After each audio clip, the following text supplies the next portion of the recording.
또 모세의 율법에는 이웃을 사랑하고 내 원수를 미워하라 하고 쓰여 있습니다. 그러나 나는 여러분에게 말합니다. 당신의 원수를 사랑하십시오. 당신을 박해하는 자들을 위해 기도하십시오. 그래야만 여러분이 하늘에 계신 아버지의 자녀가 될 것입니다. 하늘아버지는 악한 사람에게나 선한 사람에게나 똑같이 햇빛을 비추어 주시고 의로운 사람에게나 불의한 사람에게나 똑같이 비를 내려주십니다. 만일 여러분이 여러분을 사랑하는 사람들만 사랑한다면 여러분에게 무슨 상이 주어지겠습니까? 세리들도 그 정도는 하지 않습니까? 여러분이 가까운 이웃들과만 인사하고 지낸다면 남들보다 나을 것이 뭐가 있겠습니까? 이방 사람들도 그렇게는 하지 않습니까? 그러므로 하늘에 계신 여러분의 아버지께서 완전하신 것 같이 모쪼록 여러분도 완전한 사람이 되십시오. 아멘. 하나님의 말씀입니다. 하나님께 감사합니다.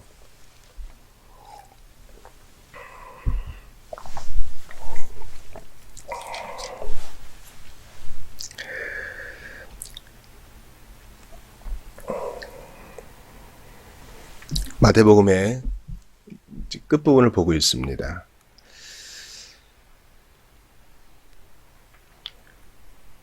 모세의 율법에 이웃을 사랑하고 내 원수를 미워하라 라고 쓰여 있다고 했는데요.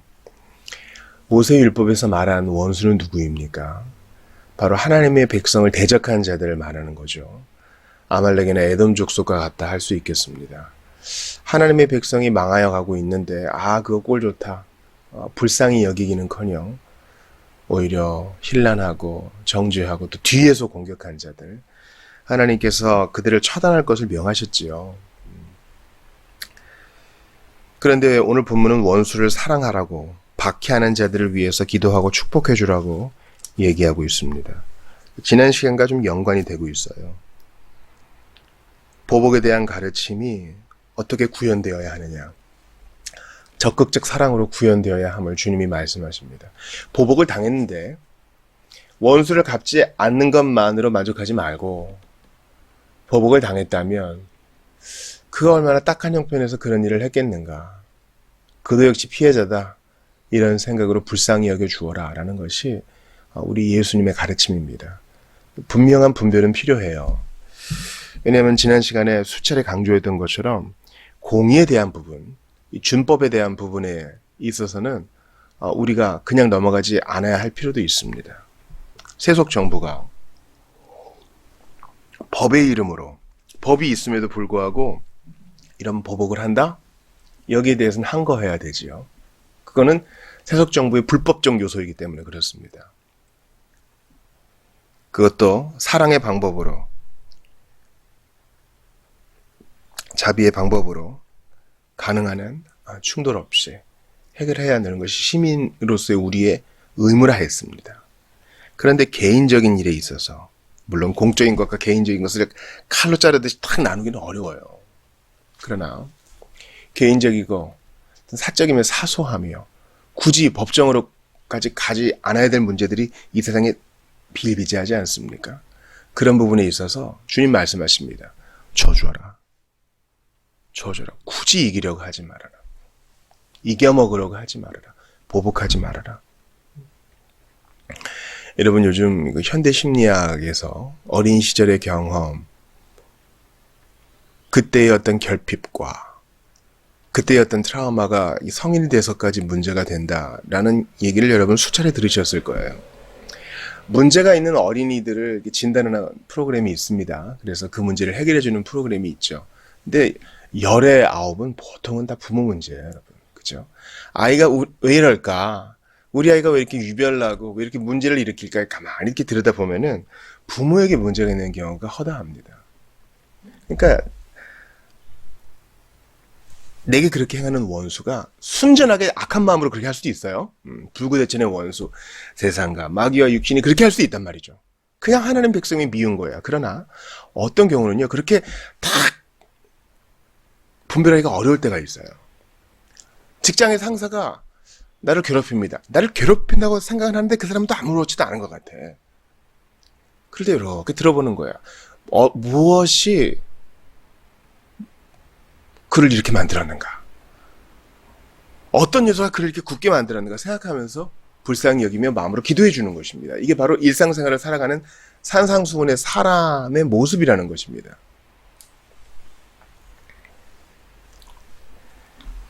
그러나 나는 여러분에게 말합니다. 당신의 원수를 사랑하십시오. 당신의 박해하는 자들을 위해 기도하십시오. 그래야만 여러분이 하늘에 계신 아버지의 자녀가 될 것입니다. 하늘 아버지는 악한 사람에게나 선한 사람에게나 똑같이 햇빛을 비추어 주시고 의로운 사람에게나 불의한 사람에게나 똑같이 비를 내려주십니다.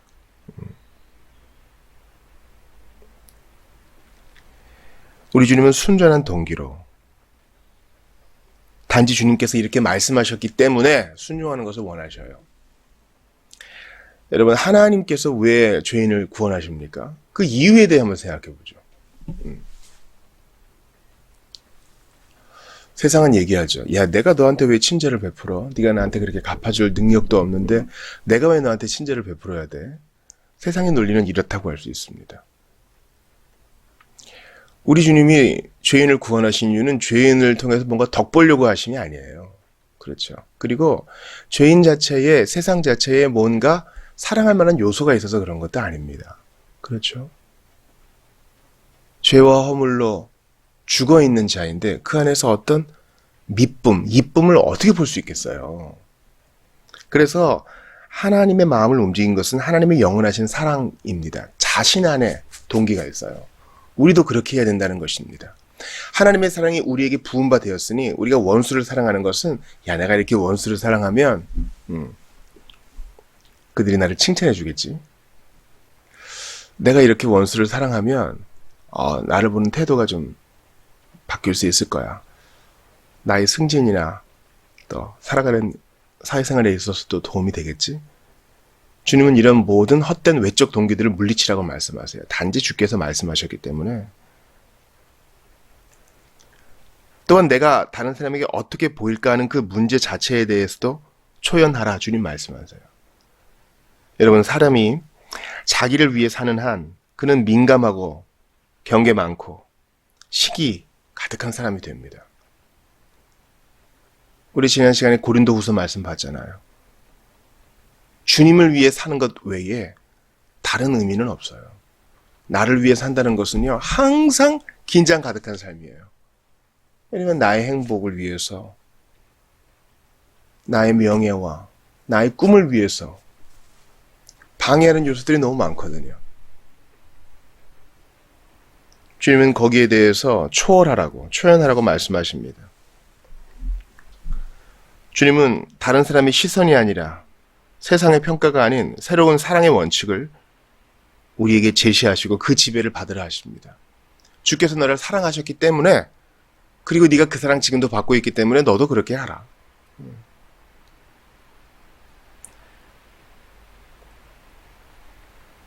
우리는 이렇게 하나님의 사랑을 세상에게 보여줄 수 있는 것입니다.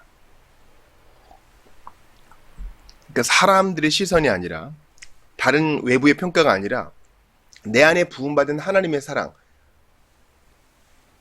내 안에서 그 동기가 제대로 자리 잡을 때 비로소 바른 선행이 일어나게 되고 그때 바른 전도가 이루어지게 됩니다. 그때 하나님의 사랑을 세상에게 보여줄 수 있는 것입니다. 우리가 친절을 베풀면 그들 안에 있는 종교의 씨앗에 물을 주게 되는 것일 거야. 우리가 사랑을 베풀면 그들 마음속에 있는 신성의 불꽃이 타오를 수 있을 거야. 이렇게 생각하는 것이 아니라 단지 주께서 명하셨기 때문에. 그럼 사람들이 물어보겠죠. 궁금해하겠죠. 무엇이 그들로 하여금 이렇게 행하게 하는가. 또한 믿지 않는다 하더라도 그들은 인정할 수밖에 없을 것입니다.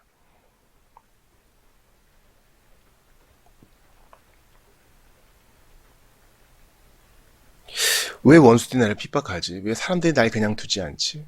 왜 이렇게 힘든 일만 생기지? 신랄해지고 거칠해지는 대신에 우리는 자아의 관심사에서 떠나 거기에 반응하고 보복하는 대신에 우리가 행하는 모든 것에 우리가 하나님 앞에 있고 주님의 통치 아래 있음을 상기해야 합니다. 너 억울하냐? 보복하고 싶으냐? 그러면 복수하기 전에 잠깐 생각해봐라.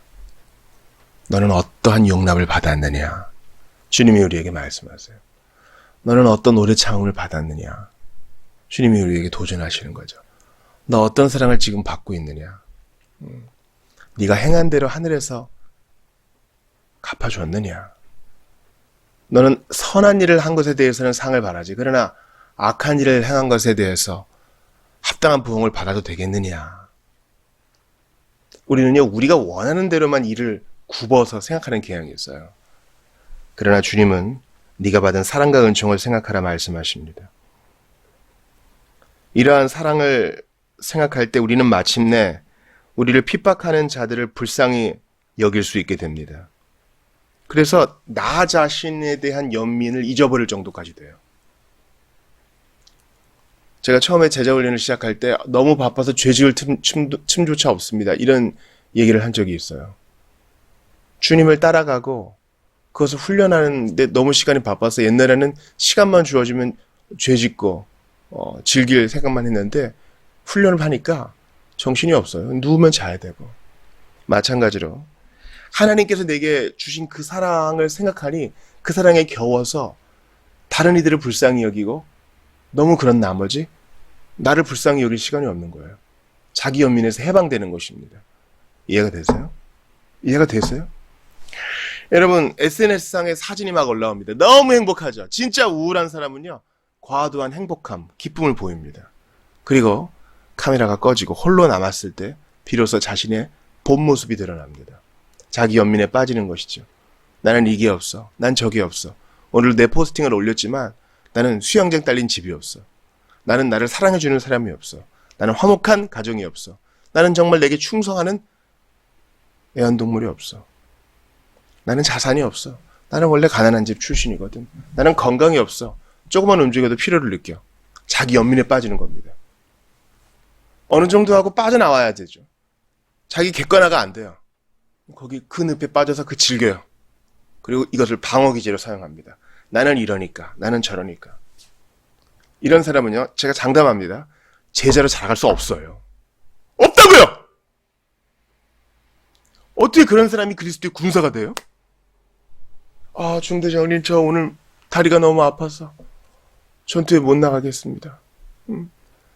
아, 소장님, 숨 쉬는 게 힘들고 옛날 어린 시절의 트라우마가 떠올라서 오늘 전투 체험 못 하겠습니다. 아, 분대장님, 같이 지내는 동료가 저에게 심한 말을 하는데 상처를 받아가지고 전 오늘 훈련 못 나가겠습니다. 여러분, 이런 군인이 있어요? 차라리 안 나가는 게 좋아요. 이스라엘 전투의 원칙 아시죠? 두려워하는 자는 안 나가게 해야 돼요. 왜냐면 두려우면 전염되거든. 자기 연민으로 똘똘 뭉친 신자, 제자, 주님의 군사 안 해요. 우리의 영적 전쟁에 도움이 안 돼요. 그런 자는 처음부터 다시 시작해야 됩니다. 자기 연민은 자랑이 아니에요, 여러분. 그리스도께서 객관적으로 우리를 부유한 자로 만들어 주셨는데, 하나님의 자녀라는 신분을 주셨는데, 우리는 과거에 매이는 거예요. 그리고 그게 더 좋아요. 그게 안전하니까. 언제든지 숨을 내 동굴이 되니까. 주님이 우리를 빛 가운데 딱 두셨는데, 어두운 동굴이 좋은 거야. 거기선 나도 안 보이고, 다 숨길 수 있으니까. 그게 아니라는 것입니다. 신자의 삶은 언제나 적극적인 것입니다. 난 그래도 나를 때리는 사람 미워하지는 않았어. 네가 아픈 상처 어떡하나? 아니요! 더욱 끌어안으라는 것입니다.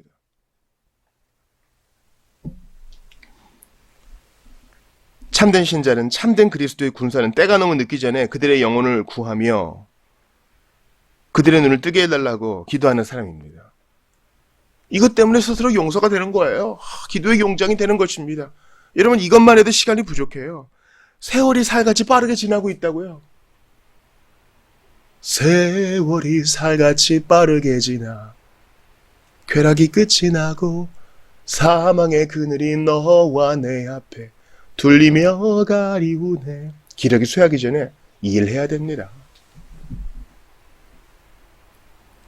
이게 우리의 사명 아니에요. 여러분, 어떤 면에서 예수님이 우리에게 위임하신 대명령, 지상명령은요, 삶의 모든 부분을 다 포괄하고 있어요. 어떤 분은 나는 믿음이 없어서 전도는 못하고 양육이나 합니다. 여러분, 전도와 양육은 하나예요. 왜냐하면 우리 주님은 가서 모든 족속으로 제자를 삼아 아버지와 아들과 성령 이름으로 세례를 베풀고, 그 다음 뭡니까? 내가 너에게 분부한 모든 것을 가르쳐 지키게 하는 것까지가 주님의 지상 명령이기 때문에, 가르쳐 지키게 하는 것은 수많은 과정을 포함해요. 그러니까 집에서 살림하면서 아이를 키우는 전업주부나 하루 종일 물류창고에서 일하는 자나 하루 종일 서릇더미 속에 파묻힌 자나 누구나 다 이 지상 대명령을 실행할 수 있어요. 가르쳐 지키게 하라. 거기에는 뭐가 포함됩니까? 저 사람 마음 열어달라는 간절한 기도. 저 사람 이렇게 가다가는 지옥불에 떨어질 거라는 생각에 안타까움에 무릎 꿇는 간절한 탄원이 포함되는 것이에요. 우리는 다 지상명령에 투입된 주님의 군대입니다. 군사예요. 언제까지 열애로 남아있겠습니까? 저 아파요. 여러분, 군생활 하면은요, 아침에 이제 일어나가지고요, 구보하거든요. 그럼 이제 저녁을 얼마 안 앞둔 남기지 않은 고참들은 다 아프다 그래요. 뭐 어디가 아프고. 안 뛰어요. 뜨끈한 침상에 누워가지고 환자인 척 하는 것이죠. 그는 더 이상 군인이 아닙니다. 난 이제 곧 민간인이야 이러면서 군인의 정체성을 포기한 거예요.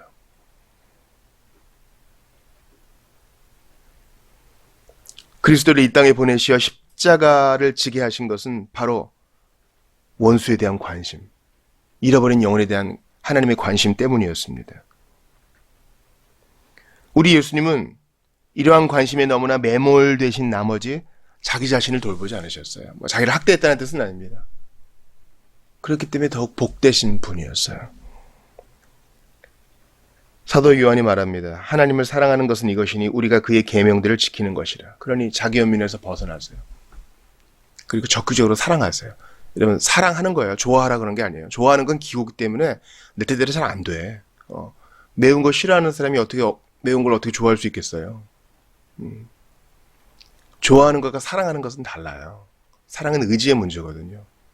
저 사람이 나를 괴롭히고 내 마음에 안 들어. 그러나 단지 주께서 내게 말씀하셨기 때문에 나는 그리스도의 군사요, 산상수훈의 사람이요, 주께서 그 사랑을 내게 보여주셨기 때문에 저 영혼을 불쌍히 여겨요. 그리고 기도하니까 사랑하는 마음이 들어요.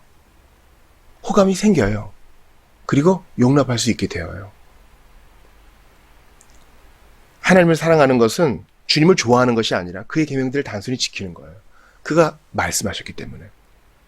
주님, 저 인간을 때려 죽이고 싶으나 이게 솔직한 제 마음이나 사랑하라 하시니 그는 제 원수가 분명하나 하나님이 그에게도 햇빛과 비를 주시니 그를 위해 기도합니다. 저 영은 저렇게 살다가는 여기서는 떵떵거리지만 나중에 주님의 심판을 받게 될 터이니 구원해 주십시오. 그러면 좋아하는 마음 따라온다니까요. 이건요, 친구관계, 특별히 부부관계 다 적용됩니다. 우리가 순전한 기독교에서 배운 거잖아요. 가장하라. 주께서 내게 이 명령을 주신 것은 못해서가 아니라 오늘 바로 적용할 수 있게 하십니다. 그러니 시도라도 해보자. 그런 거예요. 너무나 운동하기 싫어요. 근데 슬슬 뛰어봐요. 난 싫어, 여전히. 운동하기 싫어. 슬슬 뛰어봐요. 몸에 열이 올라요. 그리고 좀 더 움직여보고 싶어요. 철봉에도 매달리고 싶고 푸시업도 하고 싶고 스트레칭도 하고 싶고, 그리고 마치고 나면 개운해요. 샤워까지 하고 나면 신선하죠. 활력이 솟아요. 그런 거예요. 오늘 주일 아침에 일어났는데 주님을 사랑하는 마음이 1도 없어. 그리고 아주 신성 모독적인 생각도 들어요. 하나님 믿는 건 이렇게 피곤한 일이구나. 그런데 그래도 몸을 쳐서 복종시켜서 갑니다. 갔는데 찬양 소리가 들리고 마음이 열리고 예배에 참여할수록 말씀이 귀에 들리고 예수님에 대한 사랑이 느껴지고, 또 주일에 어떤 지치가 말했잖아요. 사도신경의 한 부분, 십자가에 달리사. 이게 마음에 와닿고, 끝나고 식사교제하고 오모까지 하고 갔는데 마음이 뿌듯해. 내가 하나님의 사람이었다는 게 더욱 느껴지고 한 주를 더욱더 부름받은 사람답게 살고 싶은 결심이 생겨요. 그런 거예요. 좋아하는 감정이 아니라 단지 주께서 말씀하셨기 때문에 지켜 행하는 거. 그럴 때 우리 감정이 따라와요. 스데반 보세요. 자기를 향해 돌을 던지는 사람 좋은 마음이 들겠어요? 아이고 잘 던진다. 아이고 못 맞췄네. 이번엔 제대로 맞춰봐. 그런 마음 안 들 거예요. 던지면 아프고 던지면 미운 거예요. 그러나 주여 이 죄를 그들에게 돌리지 마옵소서. 하나님의 사랑이 그에게 부음받아요. 그는 마침내 그의 주인의 수준에 도달한 것입니다. 예수님이 십자가에서 하셨던 그 기도를 우리도 할 수 있게 돼요. 어떻게 해요? 사랑을 연습함으로, 산상수훈을 실천함으로. 우리는 할 수 없어요. 그러나 성령께서 능히 이 힘을 주실 것입니다. 지레 겁먹지 말고 단번에 포기하지 말고 하나씩 순종하여 나가는 여러분 되시기를 주의 이름으로 축원합니다.